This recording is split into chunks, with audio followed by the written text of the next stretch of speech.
Air Force planes airlifted patients from Chile's capital to hospitals in faraway cities.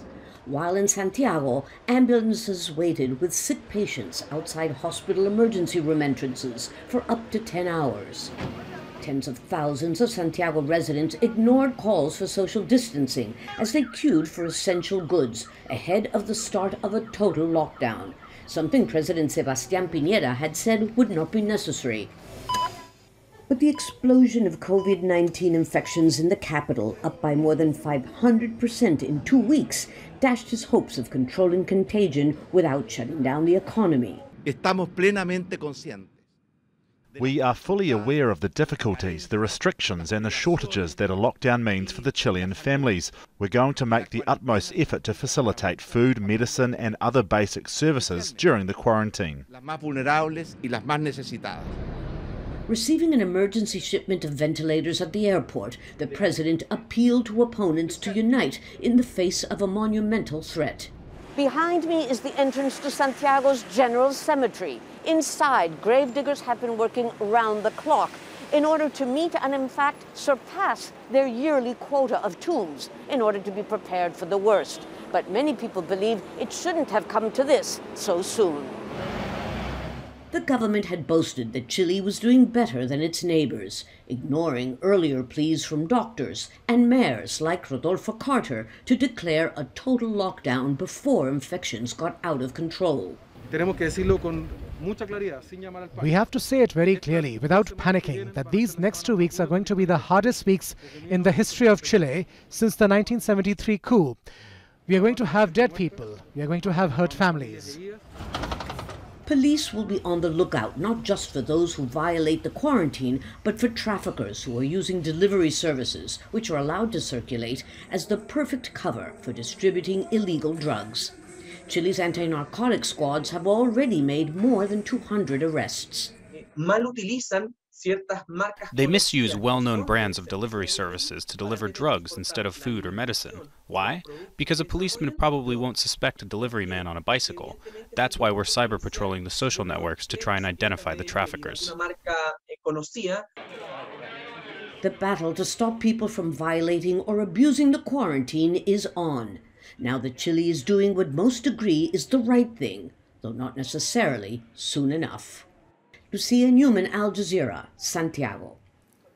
Boris van der Spek is the founder of Chile Today, an online independent news platform. He joins us now live from the capital, Santiago. Good to have you with us. How do people there feel about this lockdown? Well, a large part of the people of Santiago saw this coming because in the last couple of weeks, just like Lucia said, the numbers have been increasing very rapidly compared with the weeks before. And especially in the more middle class or even say lower income parts of Santiago, the outbreak has been so severe that extreme measures had to be taken. So you see that especially in the parts where the coronavirus has struck, people understand the measure. What's behind, though, this rise over the last 2 weeks when the country had appeared to be doing so well in its fight against COVID-19? So the coronavirus outbreak in Chile has been a bit of the story of entire Latin America. It's an inequality thing. It came into Chile through the wealthier parts of Santiago, where people have private clinics where they can do their quarantine at their houses. But now it went to the lower income parts of Santiago, where people live closer together. Lots of people active in the informal sector who need to get to work to put food on the table. And also the public healthcare system there has totally collapsed in the last couple of weeks. So it's just a complete different situation at the moment. It's like a different pandemic than the outbreak that we saw before. And is the government able to help financially those who are unable to go out and work and put food on the table?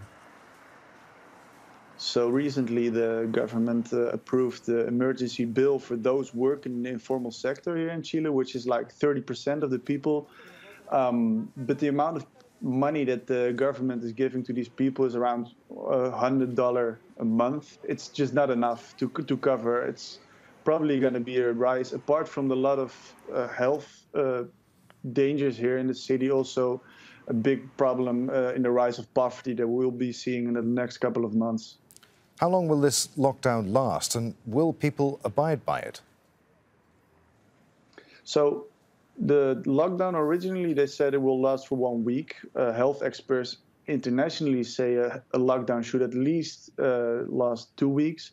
But there are people in the more rich parts of Santiago who left actually before the lockdown started tonight at 10 p.m. to their second homes outside near the coast. So they are leaving, and during the quarantine, also like Lucia said, it's very, very, we'll see, especially in those lower income parts of Santiago, if people will really abide the rules imposed by the government. Good to talk to you. So many thanks indeed. Boris van der Spek there in Santiago. No problem.